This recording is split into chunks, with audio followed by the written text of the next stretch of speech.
भक्त वांछा कल्पतरु शरणागत वत्सल भक्त वत्सल अनंत कोटि ब्रह्मांड के सर्वेश्वर परमात्मा सर्वशक्तिमान भगवान श्री कृष्ण जी के चरणों में प्रणाम करते हुए और उनके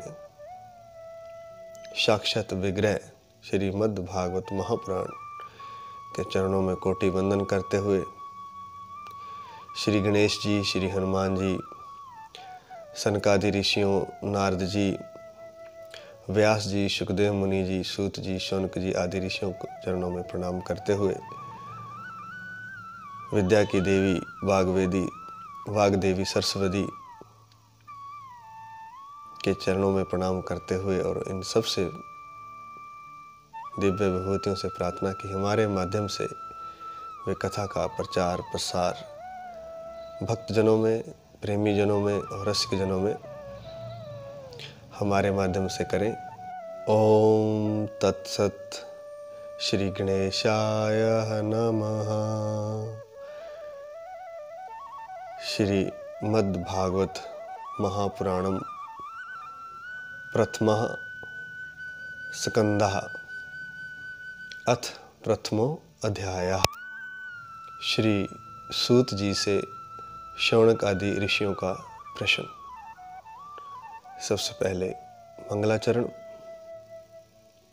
जन्माद्यस्य यतोऽन्वयादितरतश्चार्थेष्वभिघ्नस्वराट् तेने ब्रह्म हृदयाय आदिकव्ये मुह्यन्ति यत् सूर्याः तेजो वारिमृदां यथा विनिमयो यत्र त्रिसर्गो मृषा धाम्ना स्वेन सदा निरस्तकुहकं सत्यं परं धीमहि। प्रथम स्कंद के प्रथम अध्याय से आज हम भागवत पुराण का शुभारंभ करने जा रहे हैं। पीछे जो हमने चर्चा की वह भागवत का महात्म्य है और वास्तव में जो शुरुआत है भागवत पुराण की वो प्रथम स्कंद से, प्रथम अध्याय से होती है, मंगलाचरण से होती है। पीछे जो हमने 25 पार्टों में 6 अध्याय हैं जो भागवत पुराण के महात्म्य के, उनकी हमने चर्चा की है। उसको हम संक्षिप्त भी 1-2 पार्ट में आगे डालेंगे ताकि जो पूरा ना सुन सकता हो वह उसका सार सुन ले, जो कि आधे घंटे या 1 घंटे का ही होगा। तो उसका संक्षिप्त हम डालेंगे। पीछे जो हमने भागवत के महात्म्य की चर्चा की है उसका संक्षिप्त हम आधे घंटे का या 1 घंटे का यूट्यूब पर डालेंगे। आज से हम भागवत पुराण के प्रथम स्कंद से, प्रथम अध्याय से भागवत पुराण शुरू करने जा रहे हैं, जिसका की शुरुआत मंगलाचरण से हो रही है। बड़ा ही अद्भुत श्लोक है मंगलाचरण, जिससे इस जगत की सृष्टि, स्थिति और प्रलय होते हैं, क्योंकि वह सभी पदार्थों में अनुगत है और असत पदार्थों से पृथक है। अर्थात जो भी सृष्टि में कण भी है उसमें विवय समाया हुआ है। जो भी सृष्टि है उसके हर कण कण में, चाहे कोई वस्तु है, कोई व्यक्ति है, कोई भी चीज़ जो सृष्टि में निर्मित है, सूर्य, चांद, तारे, पृथ्वी आदि, कुछ भी पेड़ पौधे, जल, पृथ्वी, पहाड़ आदि, सब में वह अनुगत है। अनुगत अर्थात सब में समाया हुआ है। कौन? जिससे यह सृष्टि बनती है, जिससे इस सृष्टि की स्थिति होती है और जिससे इस सृष्टि की प्रलय होती है। वह शक्ति जो है, जिसे हम परमात्मा कहते हैं, वह सब पदार्थों में अनुगत है और असत पदार्थों से पृथक है और जड़ नहीं, चेतन है। वह जड़ नहीं है। जैसे पत्थर को कह दें कि वो जड़ है, हालांकि पत्थर में भी चेतना होती है, लेकिन वह चेतन है, जैसे मनुष्य चेतन होता है, वह समझता है, वह सोच सकता है, विचार कर सकता है। चेतनता मतलब चैतन्य का गुण है। तो वह जो परमात्मा है वह जड़ नहीं है, वह चेतन है और परतंत्र नहीं, स्वयं प्रकाश है। वह किसी का गुलाम नहीं है, परतंत्र नहीं है, किसी का उस पर हुक्म नहीं चलता है, वह स्वयं हुक्म देने वाला है, वह स्वयं निर्देश देने वाला है। अर्थात वह किसी के आश्रय नहीं है, किसी के अधिकार में नहीं है, वह स्वयं ही श्रेष्ठ है, स्वयं ही आज्ञा देने वाला है और स्वयं ही अकाल पुरुष है, स्वयं ही सृष्टि का रचिता है। वह किसी के अधीन नहीं है, अर्थात वह परतंत्र नहीं, स्वयं प्रकाश है। जैसे बल्ब जलाना होता है तो पीछे से लाइट कहीं और से आती है, स्वयं नहीं जलता है, लेकिन परमात्मा स्वयं प्रकाश है। जैसे सूर्य स्वयं प्रकाश है, ऐसे ही परमात्मा स्वयं प्रकाश है। और वह परमात्मा ब्रह्म अथवा हिरण्यगर्भ नहीं है, अर्थात वह ब्रह्म भी नहीं है, ब्रह्म भी उसी का बनाया हुआ है। ब्रह्मा जी भी उसी में से पैदा होते हैं, उन्हीं के बनाए हुए हैं, उस परम शक्ति के, परम परमात्मा के, जैसे श्री हरि कहें, नारायण कहें, विष्णु कहें, श्री कृष्ण कहें। तो ब्रह्मा भी जिनके बनाए हुए हैं, अर्थात ब्रह्मा को भी जिन्होंने वेद का ज्ञान दिया है। और हिरण्यगर्भ कहते हैं कि सृष्टि की उत्पत्ति एक हिरण्यगर्भ से हुई है, अर्थात एक सोने का गर्भ था, उससे यह सृष्टि की उत्पत्ति हुई है।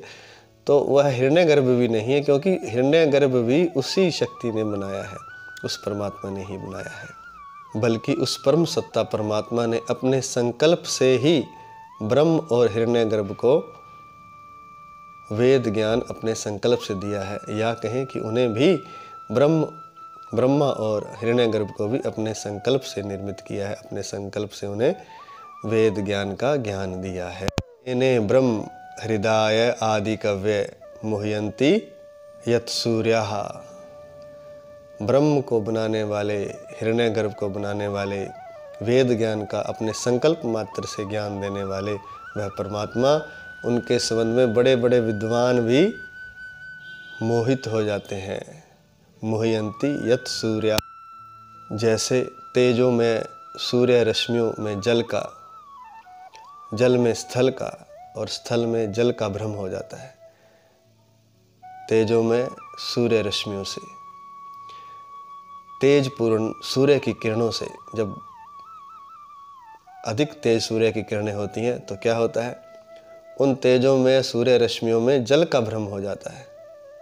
जैसे धरती पर जब किरणें पड़ती हैं तो एक भाप सी ऊपर को उठती है, जैसे कि जल हो, लेकिन वो किरणें ही टकरा करके वापस लौट रही हैं, तो उनमें भ्रम हो जाता है जल का। और जल में स्थल का, गर्मी में होता है, और स्थल में जल का। जहाँ जल नहीं है वहाँ जल दिखाई देता है, ऐसा लगता है, दिखता है वास्तव में। और जहाँ जल है वहाँ स्थल का भ्रम दिखाई देता है। तो कहते हैं कि जैसे तेजों में सूर्य रश्मियों में जल का, जल में स्थल का और स्थल में जल का भ्रम दिखाई देता है, ऐसे ही यथो विनिमय तेजो वारी मृदाम यथा विनिमयो यत्र निसर्गो मृषा यत्र तिसर्गो मृषा। उसी प्रकार तीनों प्रकार की सृष्टि, कौन कौन सी, जागृत, स्वप्न और सुषुप्ति, का भी भ्रम जीव को हो जाता है, क्योंकि तीनों ही नहीं है। जैसे सूर्य रश्मियों के कारण जल में स्थल और स्थल में जल का भ्रम हो जाता है, ऐसे ही उस परम सत्ता के कारण तीनों प्रकार की सृष्टि, जागृत, स्वप्न और सुषुप्ति। जागृत में हम जो देखते हैं पृथ्वी पर, अपनी आंखें खुली होती हैं, कान खुले होते हैं, चारों ओर हमें दिखाई देता है, सुनाई देता है, स्पर्श होता है, महसूस होता है, स्वाद होता है, गंध आती है। तो हम चारों तरफ के जगत को देखते हैं, कब, जागृत अवस्था में। और फिर सुषुप्ति की जागृत और स्वप्न, फिर स्वप्न की अवस्था में हम सोए होते हैं, लेकिन फिर भी एक सृष्टि हमें अपने भीतर मन के द्वारा दिखाई देती है। वहाँ भी शब्द, स्पर्श, रस, रूप, गंध का अनुभव होता है, हालांकि वहाँ कोई नहीं है, सिर्फ मन ही है। ऐसे ही जागृत, फिर स्वप्न और फिर सुषुप्ति अवस्था। सुषुप्ति अवस्था में सब खत्म हो जाता है, शून्य हो जाता है, कोई नहीं बचता है। लेकिन ये तीनों ही अवस्थाएं माया है, भ्रम है, और जो परमात्मा है इन सबसे अलग है। बड़ी सुंदर व्याख्या की है। तो जैसे सूर्य की किरणों में जल का जल में, स्थल का स्थल में, जल का भ्रम होता है, उसी तरह स्वप्न, जागृत और सुषुप्ति अवस्था अपने अधिष्ठान सत्ता से सत्य प्रतीत होती है। अधिष्ठान सत्ता क्या है? परमात्मा। परमात्मा के कारण, जिसके कारण जागृत, स्वप्न और सुषुप्ति पैदा होते हैं, उसको कहते हैं अधिष्ठान सत्ता। उस अधिष्ठान सत्ता के कारण वह सत्य प्रतीत होती है। क्या? जागृत, स्वप्न और सुषुप्ति अवस्था। इसको कैसे समझ सकते हैं? इसको समझ सकते हैं जैसे पर्दे पर फिल्म चलती है, तो पर्दे पर कोई चित्र नहीं होता है, कोई व्यक्ति नहीं होता है। चित्र तो होते हैं लेकिन कोई व्यक्ति, कोई वस्तु, कोई पहाड़, नदी आदि कुछ भी नहीं होता, लेकिन दिखाई वहाँ सब कुछ देता है। गाड़ियाँ भी दिखाई देती हैं, सड़कें भी दिखाई देती हैं, मकान भी दिखाई देते हैं, पहाड़, नदियाँ, जो भी कुछ हम चाहते हैं वो सब पर्दे पर दिखाई देता है। लेकिन पर्दे पर वास्तव में कुछ नहीं होता। होता क्या है? पीछे से सूर्य की किरणें आ रही होती हैं, पीछे से प्रोजेक्टर से कुछ किरणें आ रही होती हैं। उन किरणों के कारण वहाँ पर कुछ चित्र बनते हैं। तो जो किरणें हैं वो अधिष्ठान सत्ता है, जिनके कारण पर्दे पर कुछ हमें दिखाई दे रहा है, वास्तव में पर्दे पर कुछ भी नहीं है। तो अधिष्ठान सत्ता के कारण पर्दे पर हमें कुछ सत्य प्रतीत हो रहा है। हम रो भी रहे हैं, हम हंस भी रहे हैं, हम दुखी भी हो रहे हैं, हम प्रसन्न भी हो रहे हैं। ऐसे ही इस जगत में हम जागृत अवस्था में देखते हैं, कोई खुश हो रहा है, कोई रो रहा है, कोई हंस रहा है, किसी को कोई रोग है, किसी की शादी है, कुछ भी इस संसार में चलता रहता है, वो जागृत अवस्था में, लेकिन है वो झूठी। ऐसे ही स्वप्न में भी कुछ चलता रहता है, वहाँ भी कुछ नहीं है। वहाँ भी एक अधिष्ठान सत्ता के कारण कुछ दिखाई देता है, मन के कारण कुछ दिखाई देता है। वहाँ मन ही हमारा अधिष्ठान सत्ता बन जाता है। और फिर इन दोनों से परे एक सुषुप्ति की अवस्था है, जहाँ ना जागृत होता है ना स्वप्न होता है। लेकिन जो परमात्मा है वो इन तीनों से ही पार है।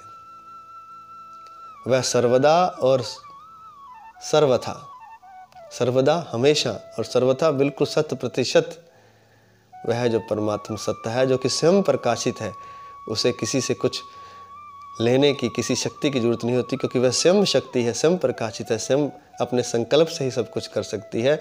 जो सर्वदा और सर्वथा माया और माया के कार्यों से पूर्णतः अलग है, उस परमात्मा का हम ध्यान करते हैं। यह इस श्लोक का अर्थ है। वह परमात्मा सत्ता जो है, जो माया जो फैली हुई है इस जगत के रूप में, इस पृथ्वी के रूप में, इस ब्रह्मांड के रूप में, और उसमें जो हमें दिखाई दे रहा है माया और माया के कार्य, सब कुछ चल रहा है। कोई जी रहा है, कोई मर रहा है, किसी के जन्म हो रहा है, किसी की मृत्यु हो रही है, किसी की शादी हो रही है, कुछ भी हो रहा है। कोई जा रहा है, कोई आ रहा है, गाड़ियाँ चल रही हैं, लोग दौड़ रहे हैं, भाग रहे हैं, चल रहे हैं, कार्य कर रहे हैं, सब कुछ चल रहा है। एक स्वप्न लोक फैला हुआ है, जागृत में भी और स्वप्न में भी। लेकिन जो परम सत्ता है, जो परमात्मा है, वह इन सब से सर्वदा, हमेशा और सर्वथा, बिल्कुल सर्वथा मतलब 1% भी इसमें समाया हुआ नहीं, इसके अंदर है भी, अनुगत भी है, लेकिन इससे अलग भी है। ऐसे परमात्मा का हम ध्यान करते हैं। धामना स्वेन सदा निरस्त कुहुकम सत्यम परम धीमहि। ऐसे परमात्मा का हम ध्यान करते हैं, जो कि सत्य है। परम सत्य रूप परमात्मा का हम ध्यान करते हैं। सत्य का भी सत्य है, जो परम सत्य है, अर्थात सत्यम परम धीमहि, जो परम सत्य है, उस परमात्मा का हम ध्यान करते हैं। वो क्या है? वो सबसे अलग है, जागृत से, स्वप्न से, सुषुप्ति से, जो संसार दिखाई दे रहा है, माया से, सृष्टि से, प्रलय से, संहार से, स्थिति से, सबसे जो परमात्मा अलग है और सब में अनुगत भी है। सब उसी की शक्ति के कारण चल रहा है। जो परमात्मा चैतन्य है, जड़ नहीं है, और स्वयं प्रकाशित है, अपने संकल्प से ही सब कुछ वह करता है, उस परमात्मा का हम ध्यान करते हैं। सत्यम परम धीमहि। महामुनि व्यास देव जी द्वारा रचित इस भागवत पुराण में मोक्ष पर्यंत फल की कामना से रहित परम धर्म का निरूपण हुआ है। इसका अर्थ क्या है? इसका अर्थ है कि अनेक प्रकार की कामनाएं होती हैं। पहले तो संसार की होती हैं, संसार की कामनाओं से फिर बड़ी कामनाएं, और सबसे बड़ी कामना होती है मोक्ष की। लेकिन इस भागवत पुराण में मोक्ष की कामना को भी किनारे कर दिया गया है। कोई भी कामना इस भागवत पुराण में नहीं है। ऐसे धर्म का, ऐसे सत्य धर्म का निरूपण इस भागवत पुराण में महामुनि व्यासदेव जी। धर्मः प्रोजित कैत्वोत्र परमो निर्मत्सराणाम सताम। इस महापुराण में शुद्धांतकरण सत्पुरुषों द्वारा, सत्पुरुषों के जानने योग्य परम धर्म परमात्मा का निरूपण हुआ है। अर्थात जो तीनों तापों का जड़ से नाश करने वाली और परम कल्याण देने वाली है। किसका निरूपण हुआ है?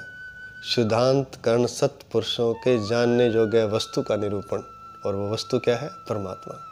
शुद्धांत कौन? जिनका हृदय शुद्ध हो चुका है, और जो सत्पुरुष हैं, जो सत्य की तलाश में लगे हुए हैं, जिन्हें झूठ से, माया से, जो अभी पीछे बताया था, स्वप्न जागृति सुप्ति आदि से कोई लेना देना नहीं है, जो सत्य की खोज में लगे हैं और जिनका हृदय शुद्ध है, उनके लिए जो वास्तविक लक्ष्य है, वास्तविक जो वस्तु है, जिसका नाम परमात्मा है, उसका यहाँ इस महापुराण में निरूपण हुआ है। अर्थात उसको, उसके बारे में और इस महापुराण में बताया गया है महामुनि शुकदेव जी द्वारा। और वह जो वास्तविक वस्तु है, वह जो परमात्मा है, जिसे वास्तविक वस्तु कहा है यहाँ, वह तीनों तापों का जड़ से नाश कर देने वाला है और परम कल्याण को देने वाला है। इसलिए अब किसी और साधन की क्या आवश्यकता परमात्मा को पाने के लिए। जैसे ही मनुष्य परमात्मा को पाने की इच्छा से भागवत के श्रवण की, भागवत पुराण के श्रवण की इच्छा करता है, परमात्मा तुरंत उसके हृदय में आकर के अवरुद्ध हो जाते हैं, कैदी बन जाते हैं, बंदी बन जाते हैं। अब बड़ा ही महत्वपूर्ण श्लोक और हमें बड़ा सुंदर लगता है। परमात्मा उसके हृदय में कैद हो जाते हैं। आहा।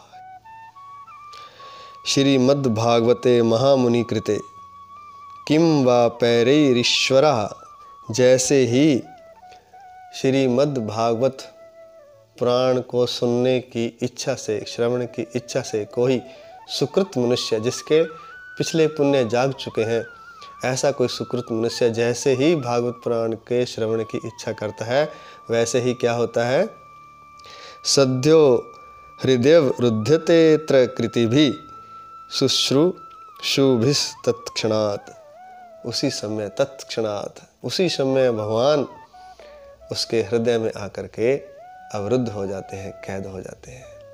अति उत्तम श्लोक है। अगर ये एक श्लोक समझ में आ जाए, हृदय में समा जाए, तो वह मनुष्य हमेशा भागवत का श्रवण करता रहेगा, भागवत का पान करता रहेगा। रस के मर्मज्ञ भक्तजन,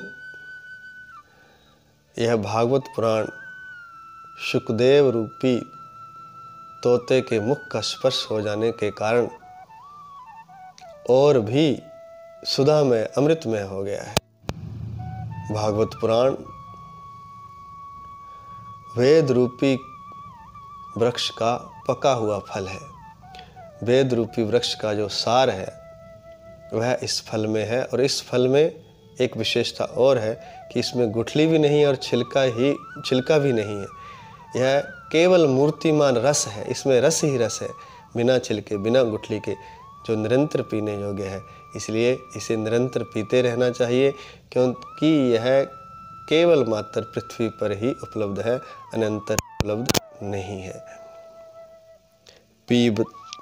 पीबत भागवतम रसमाल्यम मुहुरहो रसिका भुवि भावुका। इसको पीते ही रहना चाहिए, क्योंकि यह पृथ्वी पर ही उपलब्ध है, अन्य यह अन्य लोकों में उपलब्ध नहीं है। आज इतना ही। हरि शरणम, हरि शरणम, हरि शरणम।